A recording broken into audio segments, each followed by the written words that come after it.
Hello student, last video के अंदर हमने किया था भाई कुछ बेसिक डेफिनेशन आइसोटोप आइसोबार ये डेफिनेशन की थी। आज हम अब कर रहे हैं लाइट के बारे में पढ़ रहे हैं कि जो लाइट है वो कैसी होती है। जो पार्टिकल है हमारा जो इलेक्ट्रॉन है, कुछ एक्सपेरिमेंट क्या कर रहे थे कि इलेक्ट्रॉन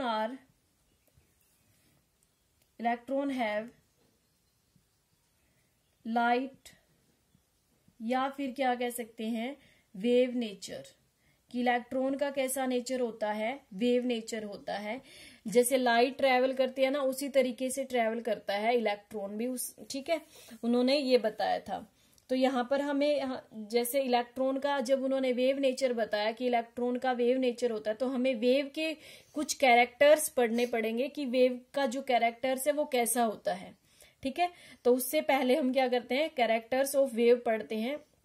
इलेक्ट्रॉन का वेव नेचर होता है, तो वेव के बारे में, वेव कैसी होती है हमारी, वेव ऐसे ट्रेवल करती है। ठीक है, वेव किस तरीके से ट्रेवल करती है, ये सारे सेम होते हैं भाई, ऐसे नहीं होता, ये सारे क्या होते हैं, सेम होते हैं ऐसे। ठीक है, इस तरीके से ये सारे के सारे सेम होते हैं। इनको हम क्या बोलते हैं, जो ऊपर वाले हैं इसको हम बोलते हैं क्रस्ट। ठीक है, और जो नीचे वाले हैं इनको हम क्या बोलते हैं, ट्रफ। ठीक है, जो नीचे वाले हैं इनको क्या बोलते हैं, ट्रफ बोलते हैं, और ऊपर वाले को क्या बोलते हैं, क्रस्ट बोलते हैं। ठीक है, तो इसको ये हमने वेव का पढ़ा है कि वेव ऐसे ट्रेवल करती है। और जैसे हम कई बार पानी के अंदर पत्थर फेंकते हैं तो उसके सराउंडिंग में चारों तरफ सर्कल्स बन जाते हैं, तो वो क्या होते हैं, वेव होती है। एक तरह से वेव ऐसे ट्रेवल करती है। ठीक है, वेव के अंदर क्या होता है, क्रस्ट होता है और ट्रफ होता है। मींस पॉजिटिव साइड को हम क्रस्ट बोलते हैं, नेगेटिव साइड को हम क्या बोलते हैं, ट्रफ कहते हैं। तो इसका फर्स्ट कैरेक्टर्स है हमारे पास वेव लेंथ, कि जो ये वेव है इसकी लेंथ कितनी है। तो वेव लेंथ को हम बोलते हैं, इसको हम रिप्रेजेंट करते हैं लैम्डा से। वेवलेंथ को लैम्डा से रिप्रेजेंट किया जाता है। डेफिनेशन ये होती क्या है, either the distance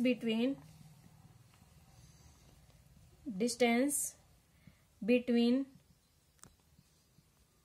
to crust और टू ट्रफ, या तो दो ट्रफ ले लो या फिर दो क्रस्ट ले लो। जो ये दो डिस्टेंस, ये हमारे क्या है, ट्रफ है। इन दो ट्रफ के बीच के डिस्टेंस को क्या कहते हैं, वेवलेंथ कहते हैं। या फिर क्या ले लो, दो क्रस्ट ले लो, दो क्रस्ट के बीच के डिस्टेंस को हम क्या कहते हैं, वेवलेंथ कहते हैं। दो क्रस्ट के बीच का डिस्टेंस ले लो या फिर दो ट्रफ के बीच का डिस्टेंस ले लो, उसको हम क्या कहते हैं, वेवलेंथ कहते हैं। वेवलेंथ के लिए तुम्हें कुछ, इसको हम वेवलेंथ है तो किस में डिनोट करेंगे, लेंथ की क्या होती है यूनिट, मीटर, सेंटीमीटर, नैनोमीटर। ये बहुत ही छोटी होती है, तो इसलिए हम इसको नैनोमीटर, पिकोमीटर, अंगस्ट्रोम में मेजर करते हैं। तो 1 नैनोमीटर किसके इक्वल होता है, 10⁻⁻9 मीटर। एंड 1 पिकोमीटर होता है भाई 10⁻⁻12 मीटर। और अगर अंगस्ट्रोम में लेना हो तो 1 अंगस्ट्रोम किसके इक्वल होता है, 10⁻⁻10 मीटर। अगर सेंटीमीटर में लेंगे तो 10⁸ सेंटीमीटर। ठीक है, तो अगर ये जो है हमारा कन्वर्जन की इतना है, ये न्यूमेरिकल्स करते टाइम हम ये यूज करने हैं, क्योंकि वेवलेंथ जो है कई बार वो सेंटीमीटर में या फिर मीटर में गिवन होती है, या फिर नैनोमीटर में गिवन होती है, हमें मीटर में कन्वर्ट करनी होती है। ठीक है, तो इसीलिए हमें वहां पर ये कन्वर्जन यूज करना, हमें पता होना चाहिए कि किस में कितना होता है। Second is velocity. वेलोसिटी का हमें पता ही है क्या होता है। वेलोसिटी की डेफिनेशन तो सभी को पता ही होता है कि किससे रिप्रेजेंट क्या होता है, डिस्टेंस अपॉन टाइम। कितने टाइम में उसने कितना डिस्टेंस ट्रेवल किया है, वो क्या होती है, वेलोसिटी। वेलोसिटी को हम किससे रिप्रेजेंट करते हैं, यहाँ पर सी से रिप्रेजेंट करते हैं। वेलोसिटी ऑफ लाइट क्या होती है, सी, और इसकी वैल्यू क्या होती है, 10⁻³ × 10⁻⁻8 मीटर पर सेकेंड। ये फिजिक्स में कर चुके हो तुम बहुत बार, वेलोसिटी क्या होती है। उसके बाद है भाई फ्रीक्वेंसी, देखो क्या होता है, फ्रीक्वेंसी को हम रिप्रेजेंट करते हैं म्यू से। ठीक है, फ्रीक्वेंसी को हम किससे रिप्रेजेंट करते हैं? म्यू से रिप्रेजेंट करते हैं। होता क्या है ये? Number of cycle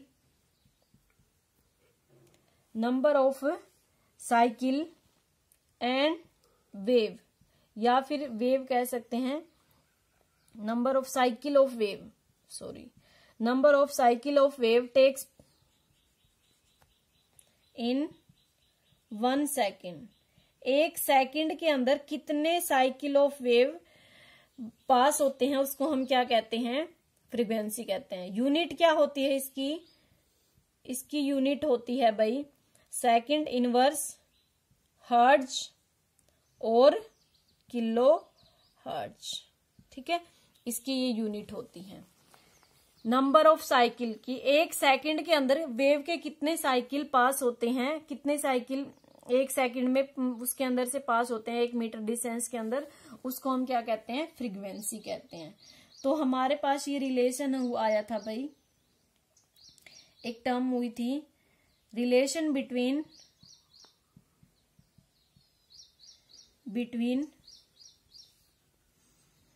lambda C and mu.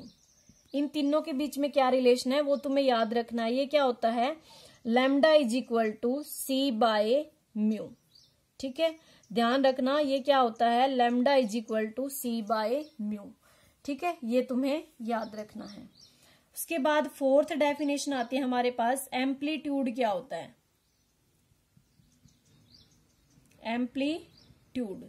Amplitude होता है भाई जो ये क्रस्ट है इसकी हाइट कितनी है, या फिर ट्रफ है, ट्रफ की डेप्थ कितनी है, ये कितनी है हमारी, ये क्रस्ट है ये कितना ऊंचा है। मतलब कई बार कैसे है, ऐसे बन जाता है, ठीक है, और कई बार ऐसे भी पास हो सकती है वेव।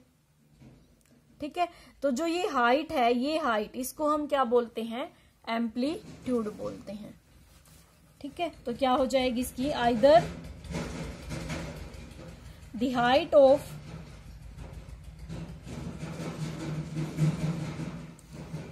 ऑफ क्रस्ट और डेप्थ ऑफ ट्रफ, या फिर क्या हो? डेप्थ ऑफ ट्रफ ले लो, इज कॉल्ड एम्पलीट्यूड। उसको हम क्या कहते हैं? Is called amplitude. रिप्रेजेंट कैसे करते हैं इसको? ए से ही रिप्रेजेंट किया जाता है। ठीक है भाई, एम्पलीट्यूड। इसका स्क्रीनशॉट ले लो। ये हमारी कुछ बेसिक डेफिनेशन थी, हमने कर चुके हैं। ये वेवलेंथ क्या होता है, वेलोसिटी क्या होती है, फ्रीक्वेंसीज क्या होती है। अगर थोड़ा बहुत कंफ्यूजन हो तो वीडियो को दोबारा से देख लेना, क्योंकि अब तो तुम क्या कर रहे हो, साथ साथ में नोट्स भी बना रहे हो, लिख भी रहे हो। ठीक है, एक बार वैसे सारा कुछ बंद करके, नोटबुक बंद करके सिर्फ वीडियो को सुन लेना, देख लेना, बस फिर तुम्हें प्रॉब्लम नहीं होगी। ठीक है, उसके बाद देखो भाई यहाँ पर सेकंड, उसके बाद हम आए थे 5th पर थे।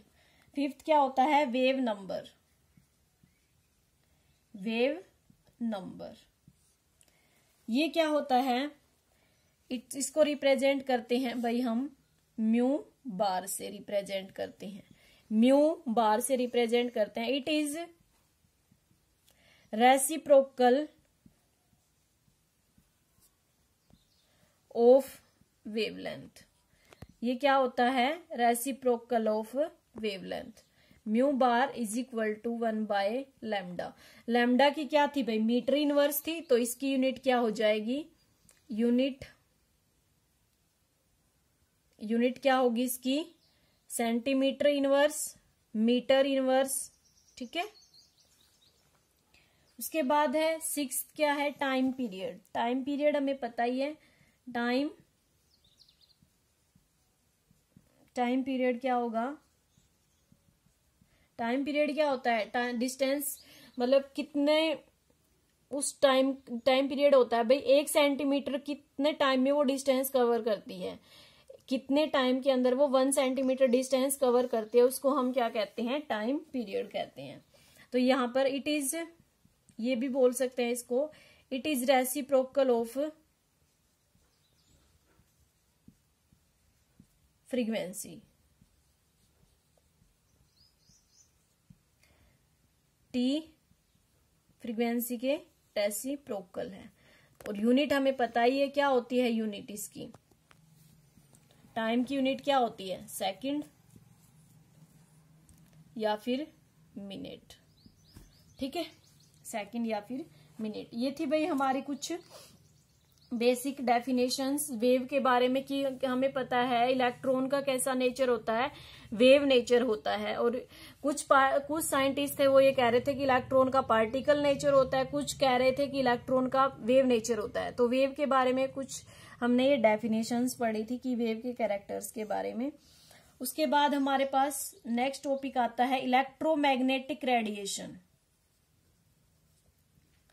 इलेक्ट्रोमैग्नेटिक रेडिएशन, देखो भाई इलेक्ट्रोमैग्नेटिक रेडिएशन क्या होता है। इलेक्ट्रो का मतलब क्या होता है, इलेक्ट्रिक फील्ड। मैग्नेटिक का मतलब क्या होता है, मैग्नेटिक फील्ड। ठीक है, जो रेडिएशंस इलेक्ट्रिक और मैग्नेटिक फील्ड दोनों से ही प्रोड्यूस होते हैं उसको हम क्या कहते हैं, electromagnetic radiations. These radiations are simultaneous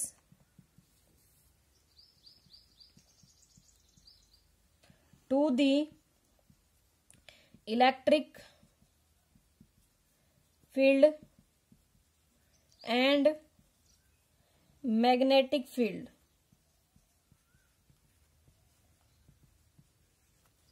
electric field and magnetic field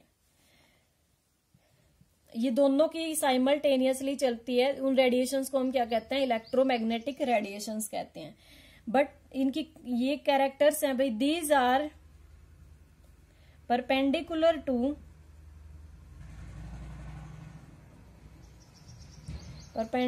to electric as well as electric, यहां पर ये लिखते हैं electric and magnetic field and as well as direction of propagation.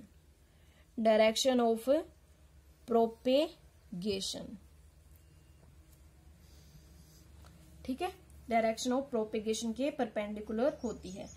उसके बाद ये क्या होते हैं इलेक्ट्रोमैग्नेटिक रेडिएशंस, जो हमने ये तो पढ़ लिया भाई होती क्या है रेडिएशंस। जो इलेक्ट्रिक फील्ड और मैग्नेटिक फील्ड दोनों से साइमल्टेनियसली प्रोड्यूस होते हैं उसको हम कहते हैं। फिर हमने फर्स्ट कैरेक्टर्स कर लिया कि ये क्या होते हैं, परपेंडिकुलर होती है दोनों की ही। उसके बाद है इनकी जो स्पीड होती है, स्पीड इलेक्ट्रोमैग्नेटिक रेडिएशन EMR लिख रही हूं मैं, have same speed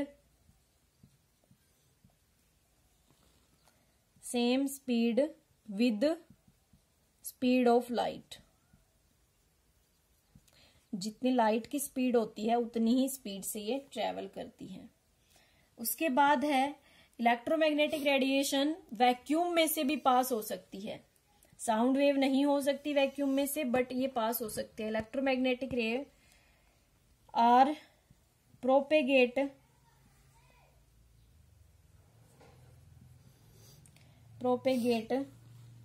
through vacuum में से भी ये प्रोपेगेट हो सकती हैं। उसके बाद है जो डिफरेंट इलेक्ट्रोमैग्नेटिक वेव्स होती हैं वो क्या होते हैं, डिफरेंट वेलोसिटी होती हैं एंड डिफरेंट वेवलेंथ होती हैं। Electromagnetic radiation of different atom have different wavelength. Different wavelength होती है, तो उसकी वेवलेंथ को हम किस तरीके से अरेंज करते हैं इसका स्क्रीनशॉट लो। अब हम क्या करते हैं, वेवलेंथ को अरेंज करेंगे। Increasing order of wavelength.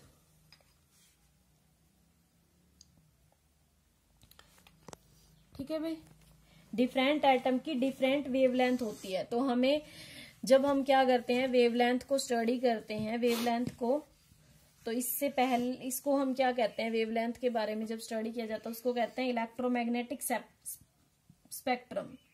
Electromagnetic spectrum क्या होता है ये स्पेक्ट्रम? व्हेन, या फिर ये सेम लिख सकते हैं, in this electromagnetic radiations are arranged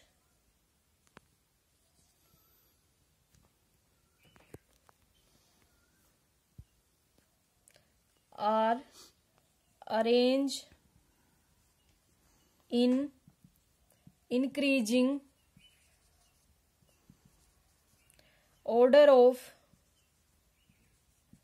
wavelength।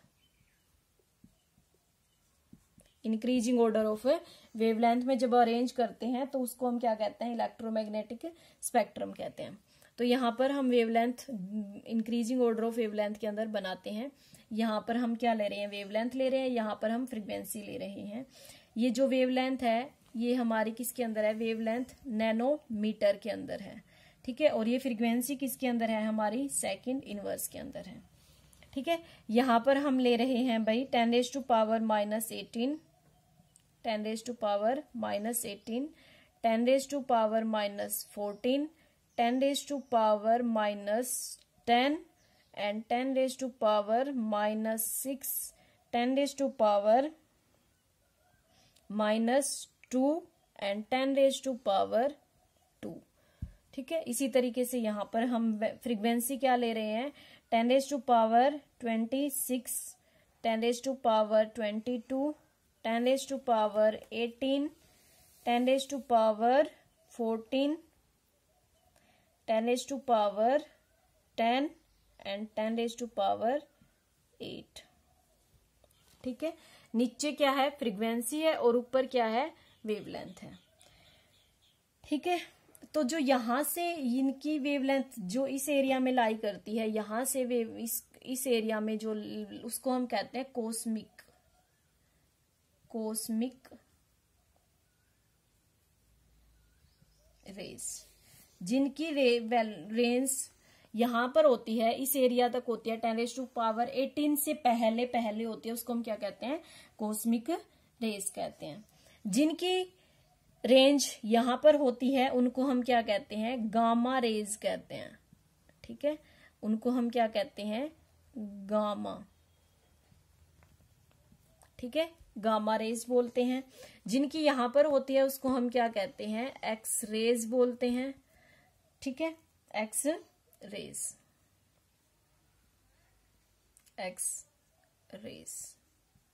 ठीक है, उसके बाद है भाई यहां पर 10⁻6 जिनकी रेंज यहां पर होती है इस एरिया के अंदर।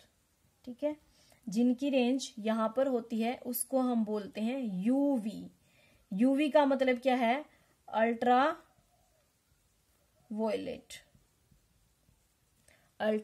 Violet rays. ठीक है, और जिनकी इस रीजन के अंदर लाई करती है यहां पर, उसको हम क्या कहते हैं, यहां पर लाई करती है उसको हम कहते हैं विजिबल रेज। ठीक है, और जो जिनकी यहां पर लाई करती है उसको हम क्या कहते हैं, IR, मतलब इंफ्रारेड। ठीक है, इंफ्रारेड रेज। ठीक है, जिनकी इस यहां पर लाई करती है उसको हम क्या कहते हैं, माइक्रो रेज। जिनकी यहां पर लाई करती है उसको हम क्या कहते हैं, रेडियो वेव। ठीक है भाई, ये था हमारा स्पेक्ट्रम कि यहाँ पर इस रेंज में जो लाई करती है वो कौन सी रेंज होती है, ये वो रेंज होती है, ये वो रेंज होती है। ठीक है, जो विजिबल रीजन है, जो हमें दिखाई देता है, वो सिर्फ हमें यही रीजन दिखाई देता है। इसकी रेंज होती है भाई, विजिबल रेंज की जो रेंज होती है वो होती है 400 नैनोमीटर से 700 नैनोमीटर तक। ठीक है, जो रेंज है इसकी वो ये होती है। ठीक है, विजिबल की रेंज सिर्फ यही होती है 400 नैनोमीटर से। इसी के अंदर आते हैं सारे कलर, जो विबग्योर बनता है वो इसी के अंदर आता है। तो इसी वजह से तो यहाँ पर क्या बनता है, विबग्योर वॉयलेट की कितनी होती है 400 और रेड की कितनी होती है 700। तो जो वॉयलेट कलर से पहले आती है उसको हम क्या कहते हैं, अल्ट्रा वॉयलेट। जो रेड के बाद आती है उसको क्या कहते हैं, इंफ्रारेड। ठीक है, तो ये तो था हमारा स्पेक्ट्रम ऑफ इलेक्ट्रोमैग्नेटिक रेज की इलेक्ट्रोमैग्नेटिक रेज का किस तरीके से हमने अरेंज किया हुआ है इंक्रीजिंग ऑर्डर ऑफ रेडिएशंस के अंदर। ठीक है, उसके बाद भाई हम टॉपिक कर रहे हैं, नेक्स्ट टॉपिक है हमारा ब्लैक बॉडी रेडिएशंस। अभी किया था हमने कि बहुत सारे साइंटिस्ट ऐसे थे जो ये कह रहे थे कि इलेक्ट्रॉन का नेचर कैसा है, वेव नेचर है। बट कुछ साइंटिस्ट ऐसे थे जो ये कह रहे थे कि इलेक्ट्रॉन का नेचर कैसा है, पार्टिकल नेचर है। उसमें से एक एक्सपेरिमेंट ये भी आता है जो पार्टिकल नेचर को बताता है, पार्टिकल नेचर ऑफ इलेक्ट्रॉन को बताता है, वो है black body radiation. And second is photo electric effect, वो हम करेंगे अभी। तो ब्लैक बॉडी रेडिएशन क्या होता है, हमें पता है ब्लैक कलर कैसा होता है। जो ब्लैक कलर होता है वो हर टाइप की, हर कलर ऑफ लाइट्स को अब्जॉर्ब कर लेता है। तो इसी वजह से तो कहते हैं कि जो ब्लैक कलर होता है उसके अंदर उसमें गर्मी ज्यादा लगती है, क्योंकि वो सारी की सारी रेडिएशंस को अब्जॉर्ब कर लेता है। ठीक है, अब्जॉर्ब भी करता है और एमिट भी करता है। ठीक है, तो ये क्या होता है, परफेक्ट अब्जॉर्बर होता है ये black body. Black body is perfect absorber and perfect emitter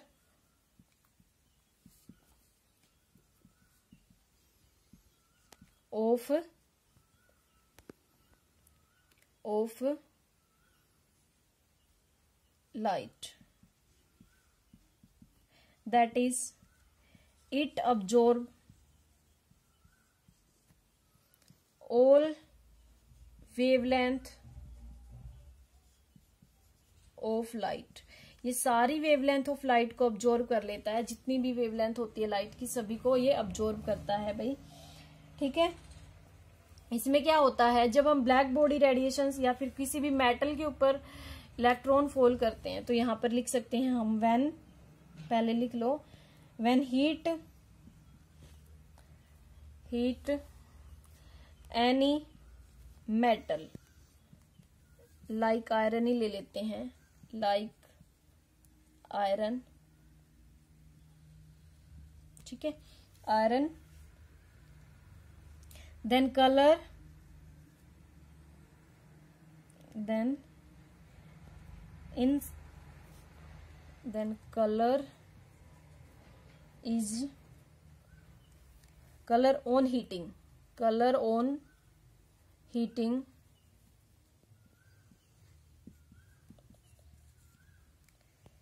is firstly dull red. पहले कैसा होता है, वो डल रेड होता है। उसके बाद कैसा होता है, ब्राइट रेड हो जाता है। हम उसको हीट करते जा रहे हैं, ब्राइट रेड हो जाएगा। फिर भी हम उसको हीट करते जा रहे हैं, तो इसका मतलब क्या हो जाता है, वो ऑरेंज हो जाता है। ठीक है, फिर हम उसको फिर भी हीट करते हैं, तो वो कैसा हो जाता है, येलो हो जाता है। और फिर भी जब हम उसको हीट करते हैं तो उसके बाद कैसा हो जाता है, वो वाइट। एंड उसके बाद भी अगर जब हम उसको हीट करते हैं तो वो कैसा हो जाता है, ब्लैक। ब्लैक क्या हो जाता है, means at very high heating भी कह सकते हैं या फिर इंटेंसिटी भी कह सकते हैं। बहुत ज्यादा इंटेंसिटी के ऊपर वो कैसा हो जाता है, अटैक हो जाता है। ठीक है, तो यहां से हमने किया था भाई जो वेवलेंथ है वो क्या होती है, c/μ होती है, ये हमने किया हुआ था। और हमें पता है as we know energy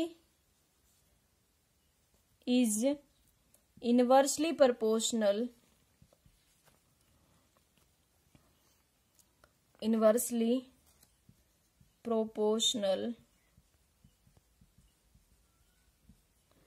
to wavelength, और फ्रीक्वेंसी भी इनवर्सली प्रोपोर्शनल होती है और वेवलेंथ भी। तो देखो जहां पर जैसे जैसे हम क्या कर रहे हैं, वेवलेंथ को बढ़ा रहे हैं, मीन्स मतलब जैसे जैसे हम क्या कर रहे हैं, एनर्जी बढ़ा रहे हैं, मतलब हम उसको हीट करते जा रहे हैं। तो एनर्जी बढ़ा रहे हैं तो वेवलेंथ क्या होगी, डिक्रीज होगी। तो सबसे ज्यादा वेवलेंथ किसकी होती है, रेड कलर की होती है। हम विवग्योर करते हैं भाई, तो सबसे ज्यादा वेवलेंथ किसकी होती है, रेड कलर की। तो वेवलेंथ सबसे ज्यादा है और उस टाइम पर हीट करना हमने शुरू ही किया था, एनर्जी कम थी, फिर हम उसको हीट करते गए तो वो कैसा हो गया, ऑरेंज, फिर कैसा हो गया, येलो हो गया, और फिर इस तरीके से वो किस में चेंज होता गया, हमारा ब्लैक के अंदर चेंज हो गया। मतलब जैसे जैसे हम एनर्जी इंक्रीज कर रहे हैं वैसे वैसे वेवलेंथ डिक्रीज हो रही है। ठीक है, तो उसके बाद जब इन्होंने यहाँ पर ग्राफ प्लॉट किया गया इंटेंसिटी के बीच में,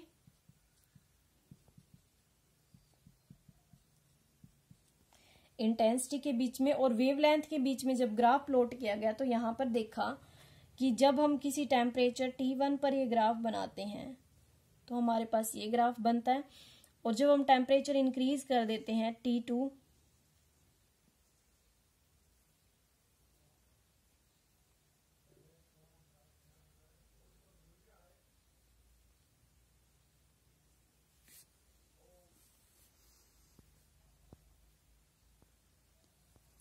तो इसकी जो पीक है वो कहां पर आती है, यहां पर आती है, बट इसकी जो पीक है वो यहां पर आती है। मींस टेम्परेचर इंक्रीज करने पर, ये टेम्परेचर T2 है, ये टेम्परेचर T1 है, T2 is greater than T1। जब हमने टेम्परेचर इंक्रीज किया देन इंटेंसिटी, जो इंटेंसिटी है, हायर इंटेंसिटी, जिस वेवलेंथ की इंटेंसिटी ज्यादा है, वेवलेंथ डिक्रीज हो गई। यहां पर वेवलेंथ ये वाली वैल्यू आ रही है, बट वेवलेंथ क्या हो गई, डिक्रीज हो गई। तो यहां पर लिख सकते हैं हम, ऊपर से मैं रब कर रही हूं, एक बार पहले इसका स्क्रीनशॉट ले लो, ऊपर से रब कर रही हूं फिर लिखवाऊंगी।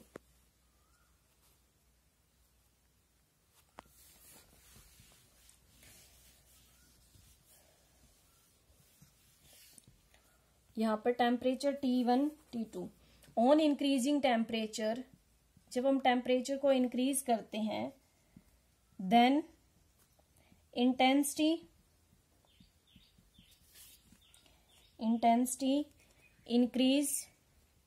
इंक्रीज होती है, एंड इंक्रीज फर्स्टली, पहले तो वो इंक्रीज होती है, and then decrease,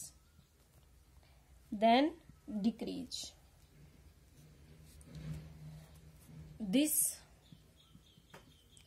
cannot be explained on the basis of wave nature. Wave nature के बेस पर हम ये एक्सप्लेन नहीं कर पा रहे थे। इसमें क्या होता है, टेम्परेचर इंक्रीज करने पर इंटेंसिटी पहले तो इंक्रीज होती है फिर डिक्रीज होती है। यहां पर ये भी लिख सकते हैं on increasing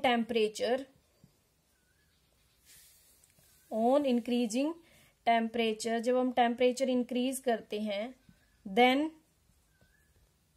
wavelength of high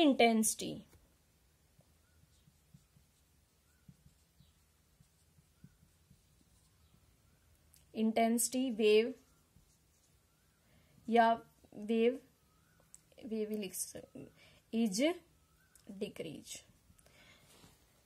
temperature increase किया, जो हाई इंटेंसिटी है, जिस वेव की हाई इंटेंसिटी है वो उसकी वेवलेंथ क्या हो गई, डिक्रीज हो गई।